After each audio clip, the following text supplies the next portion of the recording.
Assalamualaikum warahmatullahi wabarakatuh. Selamat datang di video pembelajaran Mahkamah Konstitusi. Kita sudah sampai pada pertemuan yang ketiga akan membahas tentang karakteristik hukum acara Mahkamah Konstitusi. Nah, di bagian awal ini kita nanti akan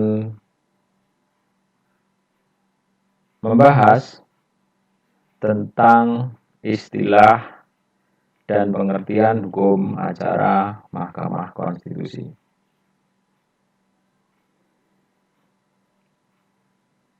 Dari kalimat hukum acara Mahkamah Konstitusi, ya diantaranya berasal dari kata Mahkamah Konstitusi. Ada beberapa penyebutan tentang Mahkamah Konstitusi. Ada yang menyebut dengan Pengadilan Konstitusi atau diistilahkan dengan Pengadilan Konstitusi, atau juga diistilahkan dengan Constitutional Court. Ini bahasa Inggris, sementara yang di bagian kiri dua-duanya ini merupakan bahasa Indonesia. Nah, ada yang menyebut Mahkamah Konstitusi, ada yang menyebut juga Pengadilan Konstitusi. Nah, di dalam negara-negara yang menggunakan bahasa Inggris, Pengadilan Konstitusi atau Mahkamah Konstitusi itu disebut dengan Constitutional Court. Kenapa disebut dengan Mahkamah Konstitusi? Itu yang pertama karena jenis perkara yang ada di MK itu merupakan perkara-perkara konstitusional. Kita ketahui bersama konstitusi yaitu merupakan undang-undang dasar sebagai peraturan perundang-undangan yang tertinggi.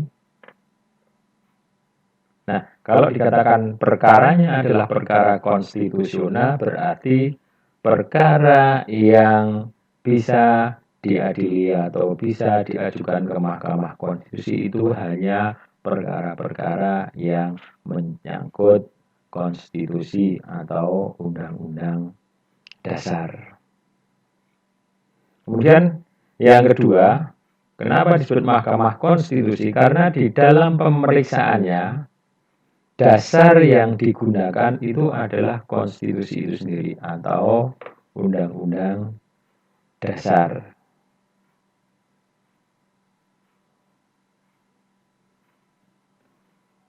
Kemudian, sebelum kita memberikan pengertian tentang hukum acara Mahkamah Konstitusi, perlu diketahui dulu tentang pembagian hukum. Ya, ada hukum material, ada hukum formil. Mengenai hukum formil di sini, itu mengenai isi atau materi yang diatur di dalam suatu peraturan perundang-undangan. Isinya apa? Misalkan perbuatannya dapat dihukum dan bentuk hukumannya apa. Nah, itulah masuk ke dalam hukum material. Kemudian, di sisi lain, kebalikan dari hukum material itu disebut juga hukum formil, yaitu aturan yang mengatur tentang tata cara mempertahankan hukum material atau tata cara penyelesaian perkara apabila ada pelanggaran hukum material. Nah, hukum formil ini disebut juga dengan hukum acara. Artinya apa? Ketika hukum material itu ada pelanggaran, bagaimana cara penyelesaiannya atau bagaimana cara mempertahankan hukum material itu tetap ditaati, ya, ataupun bagaimana kalau ada pelanggaran, apakah ada hukumannya. Nah, cara-cara menyelesaikannya diatur dengan hukum acara atau disebut juga dengan hukum formil.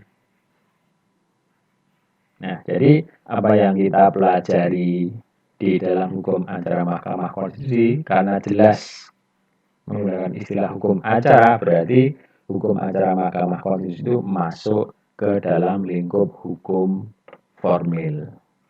Nanti yang kita pelajari tentang tata cara semuanya. Nah, karena tadi di dalam slide yang kedua, istilahnya tentang Mahkamah Konstitusi ada yang mengistilahkan Mahkamah Konstitusi, kemudian peradilan konstitusi, dan juga ada yang menyatakan peradilan tata negara. Nah, ini kalau kita lihat dari pengertiannya, hukum acara Mahkamah Konstitusi itu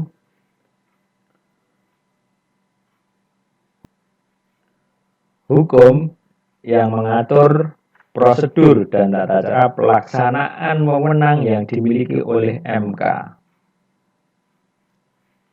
atau hukum formil yang berfungsi untuk menegakkan hukum materialnya, yaitu bagian dari hukum konstitusi yang menjadi kewenangan Mahkamah Konstitusi. Kewenangannya apa? Pengujian undang-undang, berarti nanti akan ada hukum acara pengujian undang-undang. Kewenangan perselisihan hasil pemilihan umum, nanti akan ada hukum acara perselisihan hasil pemilihan umum. Kewenangan mengadili sengketa kewenangan antar lembaga negara, nanti akan ada hukum acara sengketa kewenangan lembaga negara. Kewenangan untuk pembubaran partai politik, berarti nanti akan ada hukum acara pembubaran partai politik. Kemudian, satu kewajiban dari MK untuk memutus pendapat DPR bahwa presiden dan atau wakil presiden itu melakukan pelanggaran hukum. Nah, nanti akan ada hukum acara memutus pendapat DPR mengenai dugaan pelanggaran hukum yang dilakukan oleh presiden dan atau wakil presiden. Jadi apa yang akan kita pelajari nanti di dalam hukum acara Mahkamah Konstitusi adalah tata cara pelaksanaan wewenang yang dimiliki oleh MK, yaitu hukum acara tentang 4 kewenangan dan 1 kewajiban. Itu nanti apa yang akan kita pelajari, dan itu merupakan pengertian dari hukum acara Mahkamah Konstitusi. Demikian tentang istilah dan pengertian hukum acara Mahkamah Konstitusi. Terima kasih. Wassalamualaikum warahmatullahi wabarakatuh.